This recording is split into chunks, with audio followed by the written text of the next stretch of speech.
everybody. Okay, so we did last video, we did quality time as a love language. This time we're going to do touch as a love language. So when I was pregnant with my son, I thought, I don't know if it's going to be a boy or girl, right? We kept that as a surprise. It's the last biggest surprise you're ever going to get. And I thought, I hope that he comes out or she comes out and is touched by love language. And I wished and prayed and wished and prayed. And when he came out, he was like this. He's like this to me all the time, right? Not only is he quality time, but he is touch. Not only does he want to be close to me, as he's looking at me right now because he's right over there, he wants to hold my hand, right? In my family, when we hold hands, we squeeze them. That's our nonverbal way of saying I love you. He still spider hugs me. We still hold hand places. He still sits on my lap. He's very touched by love language. So know that I prayed and prayed and prayed because I know that through human behavior dictates that we love others the way we need to be loved. Not necessarily the way they need to be loved unless we're really self-reflective and we check that out and learn about them and form relationships around that. So I thought, I don't know if I can have a child that isn't touched by love language because I am such a snuggler. So I met someone who was more snuggly than me. I just happened to give birth to him. And so as I go through life, I think of touch as a love language, right? So when you are touch as a love language, you need 12 to 14 a day. Know that if you're like a center-based teacher, right? Some kids get to you at 6:30 in the morning. I've been to some that open at that time. So there's no way they've gotten their daily dose of 12 to 14. And some parents don't know this. So they don't know that, right? Some adults are not huggers or not, right, touch. So they don't then know to hug and snuggle and give high fives and link arms and tousle hair because that's not what they need. So make sure that you see that in others. And because that is the case, we need to change our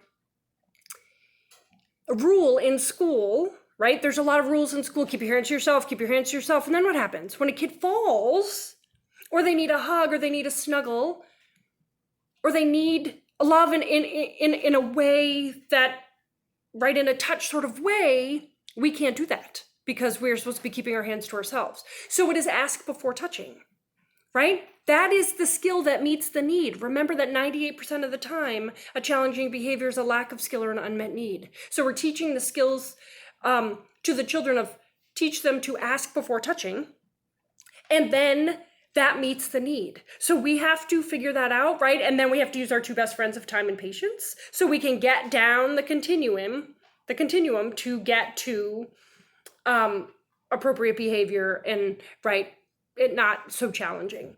So we have to remember that. We have to, right, in touch by love language is always the one I get. People are like, right, because they're nervous about inappropriate touching.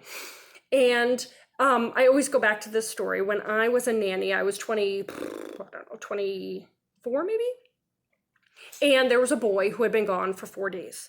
And when he came back from his 4 days, I gave him a little hug on his shoulders and then I nuzzled his head. Sorry. And the teacher looks at me and goes, "We don't do that here." And I was like, "We don't do what here?" She was like, we don't hug and kiss the children." And I thought, that's strange. I wonder why they don't do that. So I thought about it and I thought about it and I thought about it. And then I went to the playground and I asked her and I said, okay, if we don't, sorry, I was choking and I was trying not to do it on camera. If we don't teach kids appropriate touching or ask before touching or any of this stuff at 3 and 4, when do we do it? And she looked at me like, what? And I was like, I bet it's not 14, 15, and 16. That's a terrible time to teach kids to show love through touch. So she agreed with me and we had, right, and then I sort of had this big conversation at the school and all that stuff. But I always go back to that story.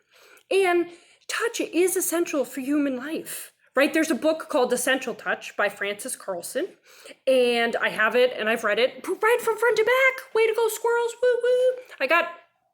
I read the whole thing, and it has so many wonderful things about why, right? I mean, touch is essential in humans. It is a need that everybody has, even if we are not fueled by it in, that's our top love language. So we have to make sure that we meet that 12 to 14 a day, ask before touching, know that touch is essential, and know that we have to love others the way they need it. Thanks, guys. Bye.